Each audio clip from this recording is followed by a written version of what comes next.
السلام علیکم ورحمۃ اللہ وبرکاتہ۔ اسلام اور اکنامکس کے لیکچر میں خوش آمدید۔ ہم کوشش کریں گے کہ آج کے لیکچر میں ہم اپنے دو میجر ٹاپک جو اسلام اور اکنامکس کے متعلق ہیں، جن میں سے پہلے نمبر پر علم وراثت ہے، اس کو کور کریں گے، اور علم وراثت کے ساتھ ماہرین معاشیات کا جو تعارف ہے وہ انشاءاللہ العزیز کور کریں گے۔ تو علم وراثت سب سے پہلے شروع کرتے ہیں۔ علم وراثت کو علم فرائض بھی کہا جاتا ہے۔ فرائض کے آپ کہہ لیں کہ جو ہے علم وراثت اور علم فرائض، علم میراث، اس کو بھی کہا جاتا ہے۔ یہ وراثت فرائض کیا ہے؟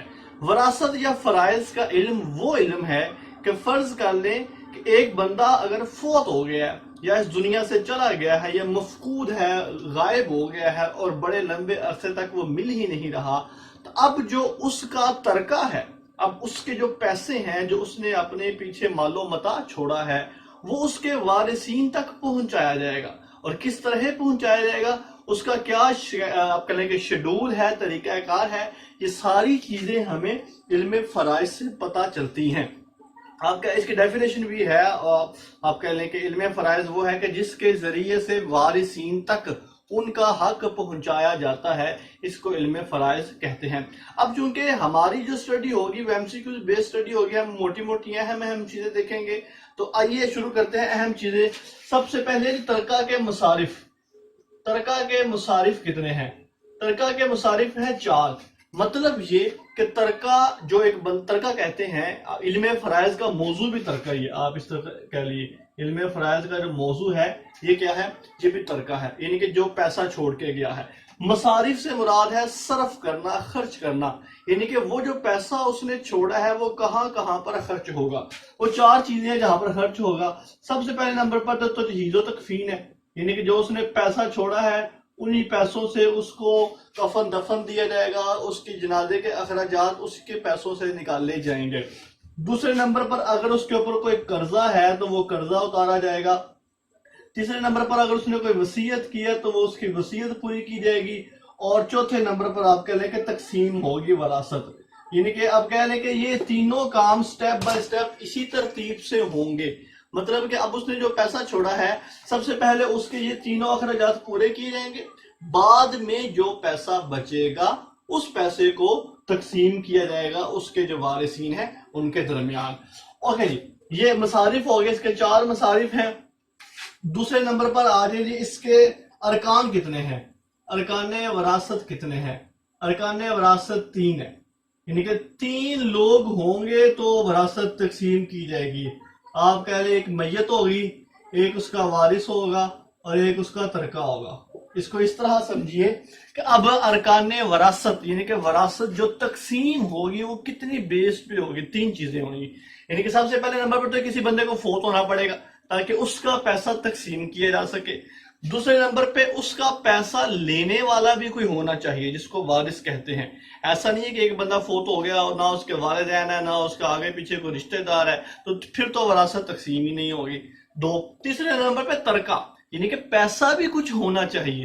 ایک بندہ فوت ہو گیا اور اس کے پلے ککھ نہیں ہے، 1 روپیہ تک نہیں ہے، تو پھر آپ کون سی وراثت تقسیم کریں گے؟ تو یہ 3 ارکان وراثت کتنے ہیں؟ میت، وارث یا ترکہ۔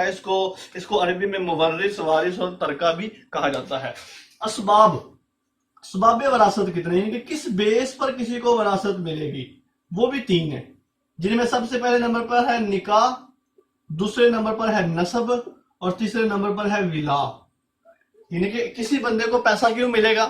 یا تو اس کا نکاح ہوا ہوگا، یعنی کہ فرض کر لیں ایک خاوند ہے، اس کا شادی ہوئی ہے، بیوی کے ساتھ شادی ہوئی ہے، تو اب بیوی اگر فوت ہو گئی ہے تو اب بیوی جو اس سے پہلے، شادی سے پہلے تو اس کے ساتھ کوئی تعلق نہیں تھی رکھتی، لیکن شادی کے بعد وہ نکاح کے بندھن میں بندھے ہیں اور پھر اس کو اپنی بیوی کے حصے میں سے پیسہ ملا ہے، یہ کیا ہے؟ نکاح سبب۔ یعنی کہ اسباب، ریزنز کون سی ہیں کہ جس بیس پر انسان کو پیسہ ملے گا۔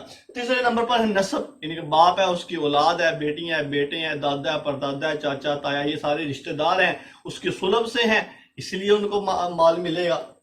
یا پھر ولا ہے، ولا کہتے ہیں غلامی کو، یعنی کہ یہ بھی کانسیپٹ ہے کہ اگر ایک آدمی ہے اس نے اپنے غلام کو رکھا ہوا تو غلام اگر فوت ہو گیا تو غلام کے پیسے کس کو ملیں گے؟ اس کے آقا کو، اس کے مالک کو ملیں گے۔ اوکے جی، اسباب بھی ہو گئے. اس کے بعد ہے موانع، یعنی کہ کوئی چیز کسی کو وراثت سے روکنے والی ہے تو کتنی ہے؟ وہ موانع بھی 3 ہیں، جن میں سب سے پہلے نمبر پر قتل ہے، اس کے بعد اختلاف دین ہے، میں اس کو بھی ڈیفائن کر لیتے ہیں کون اختلاف دین کیا ہے، قتل کیا ہے، اور چوتھے نمبر پر غلامی ہے. ایک بندہ قتل ہو گیا، اب جس بندے نے قتل کیا ہے وہ اس کو وراثت ملنی تھی، اس بندے کے جس کو اس نے قتل کیا. آسانی کے لیے سمجھے، بیٹا ہے، باپ ہے، بیٹے نے باپ کو قتل کر دیا. اب باپ کے مرنے کے بعد اصول تو یہ ہے کہ باپ کا جتنا بھی پیسہ ہے وہ بیٹے کو ملتا ہے حصوں کے حساب سے. لیکن اگر بیٹا ہی باپ کو قتل کر دے صرف اس لیے کہ باپ کی وراثت مجھے مل جائے، یا بھتیجا چچے کو قتل کر دے، یا چچا بھتیجے کو قتل کر دے، یا اس طرح کے کوئی بھی پوائنٹس ہو جس میں قتل کیا جائے، تو قتل جو ہے یہ مانع ہوتا ہے، یہ اس کو روک دیتا ہے، اس کو وراثت نہیں ملتی. اسی طرح اختلاف دین ہے، مطلب کہہ رہے کہ مذہب الگ الگ ہے، بیٹا مرتد ہو گیا، باپ علیحدہ مذہب کا ہے، بیٹا اس کا علیحدہ مذہب کا ہے. یہ جو اختلاف دین ہے یہ بھی انسان کو وراثت سے محروم کر دیتا ہے. اور چوتھے تیسرے نمبر پر غلامی، ایک بندہ غلام ہے، غلام بندے کو اس کی وراثت نہیں ملے گی. اوکے جی، یہ 3 چیزیں ہوگی، مصارف بھی ہو گئے، ارکان بھی ہو گئے، اسباب بھی ہو گئے، اور موانع بھی ہو گئے. آتے ہیں جس کے بعد اصحاب الفرائض یا حصوں کا پر آپ کہنے کے وارثین کی کتنی اقسام ہے، یعنی کہ آپ پیسہ تو تقسیم کرنا ہے تو کتنے قسم کے وارثین ہوں گے؟ 3 قسم کے وارثین ہیں. پہلے کو اصحاب الفرائض کہتے ہیں، دوسروں کو کہتے ہیں اسبا،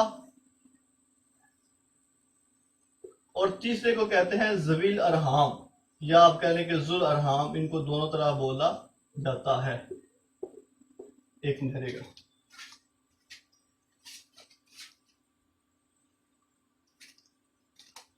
اوکے، سوری فار ڈسٹربنس.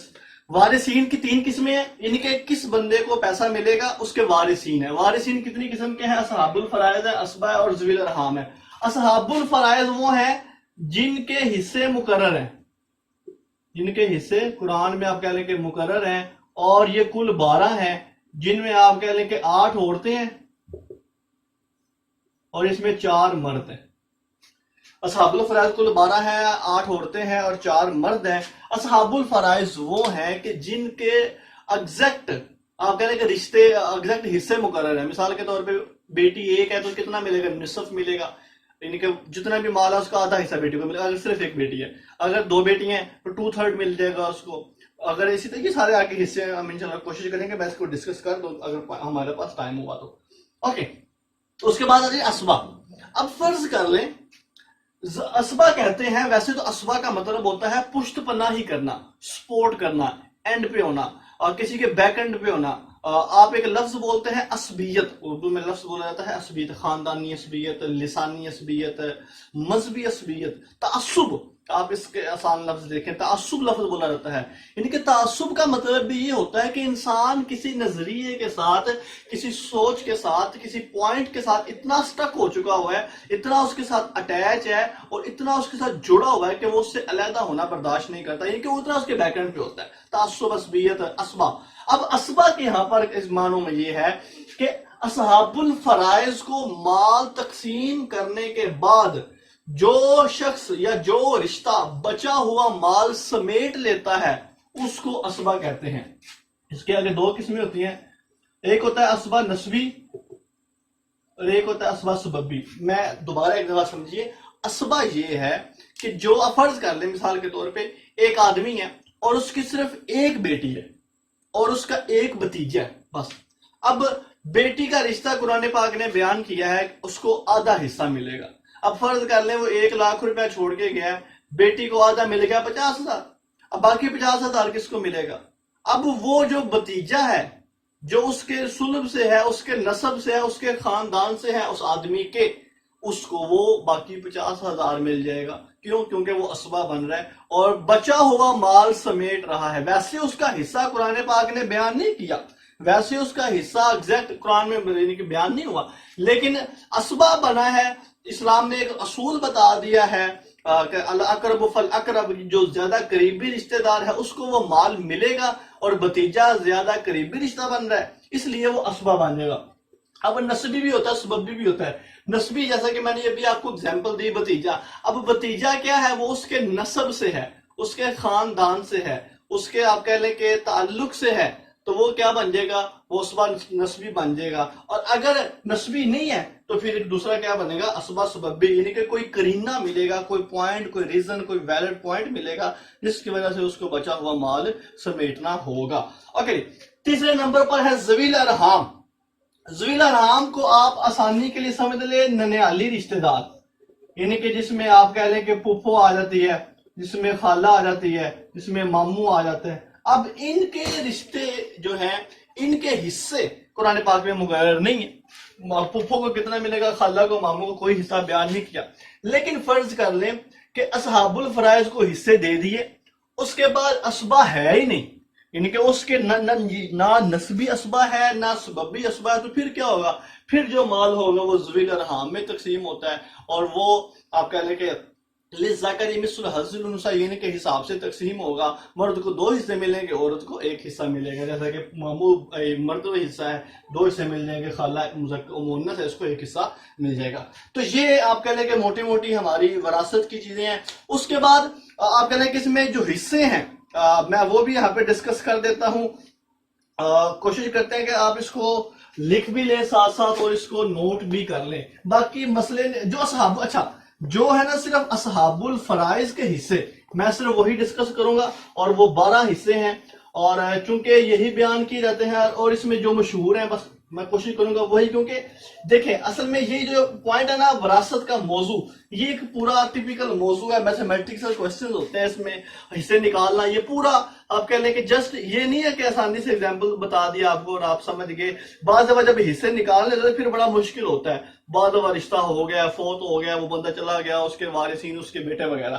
تو بہرحال اصحاب الفرائض کے جو حصے ہیں ان میں جو خاوند ہے، خاوند کو اگر بیوی کے آپ کہہ لیں کہ اولاد ہے تو اس کو 1/4 ملتا ہے، اور اگر بیوی کی اولاد نہیں ہے تو پھر 1.2 ملتا ہے.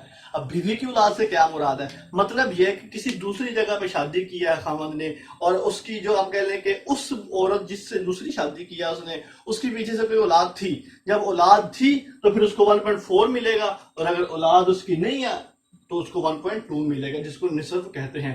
اچھا، اس کو کہتے ہیں عربک میں نصف کہتے ہیں، اور اس کو کہتے ہیں ربو کہتے ہیں، جس کو چوتھائی بھی کہتے ہیں. اس کو 1/3 اور اس کو 1/4 کہتے ہیں. اسی طرح باپ کو اگر اولاد ہے تو چھٹا ملے گا، اور اگر اولاد نہیں ہے تو اسبا کی حیثیت سے سارا مال سمیٹ لے گا. یہ ساری چیزیں آپ کہنے کہ میں نوٹس آپ کے ساتھ شیئر کر دوں گا، حصے آپ جان لیں گے. اس طرح کے حصوں کے MCQ جو ہیں آئی تھنک مشکل رہتے ہیں. آپ اس کو کسی دوسری ہم انشاءاللہ نشست میں اس کو رکھتے ہیں. کچھ اہم پوائنٹس آپ دیکھ لیتے ہیں جی، جس میں جی ہے کہ کل جو وارثین ہیں، کل وارثین جو ہیں وہ 22 ہیں. یعنی کہ جتنے بھی قرآن پاک نے حصے بیان کیے ہیں حدیث مبارکہ میں کل 22 ہیں. ان 22 میں آپ کہہ لیں کہ 14 جو ہیں وہ مرد ہیں اور 8 عورتیں ہیں. یہ MCQ بھی آ سکتا ہے، اس کو آپ ذہن کر لیجئے. کل وارثین 22 ہیں جن میں 14 مرد ہیں اور 8 عورتیں ہیں. کلالہ، یہ لفظ بولا جاتا ہے. کلالہ ایسا شخص ہے جس کی نہ اصل ہو نہ فرع ہو، یعنی کہ نہ اصل ہو نہ فرع ہو. اصل کہتے ہیں والدین بھی نہ ہو اس کے، اور فرع کہتے ہیں اس کی اولاد بھی نہ ہو، یعنی کہ نہ اس کی اولاد ہو نہ اس کے والدین ہو. ایسے شخص کو کلالہ کہتے ہیں. اوکے جی، ایک ٹرم بولی جاتی ہے حجب. حجب کی ٹرم بولی جاتی ہے. حجب کا مطلب ہوتا ہے پردہ کرنا. پردے سے مراد یہ ہے کہ کسی شخص کو، کسی وارث کو دوسرے وارث کی موجودگی میں اپنا حصہ یا کم ملے یا بالکل ہی نہ ملے. آپ اس کو اس طرح سمجھیے، فرض کر لیں ایک بیٹی ہے تو قرآن پاک نے اس کا حصہ بیان کیا ہے نصف. اب ایک بیٹی کو نصف مل رہا ہے، جب زیادہ بیٹیاں ہوں گی تو اس کو 2/3 ملے گا، 2/3 ملے گا. اب یعنی کہ ایک سے زیادہ عورتوں نے کیا کیا ہے؟ حجب کر دیا، پردہ کر دیا. آپ اس کو آگے اس کی طرح سمجھے. اس کی 2 ایگزامپل ہوتی ہیں اور قسمیں ہوتی ہیں. ایک ہوتی ہے حجب حرمان اور ایک ہوتی ہے حجب نقصان. حرمان یہ ہے کہ بالکل ہی حرام کر دے، یعنی کہ اس کو حصہ ملنا تھا لیکن دوسرے رشتے کی وجہ سے اس کو نہیں مل سکا. مثال کے طور پہ ایک آدمی فوت ہوا، اس کی ایک بیٹی ہے، ایک بیٹا اور ایک بھتیجا ہے. اب جب بیٹا آ جاتا تو پھر بھتیجے کو کچھ نہیں ملتا، تو اب بھتیجے کا کیا ہو گیا؟ حرمان ہو گیا، حجب حرمان ہو گیا، یعنی کہ اس کو بالکل ہی نہیں ملا، اس کے اوپر وراثت حرام ہو گئی ہے.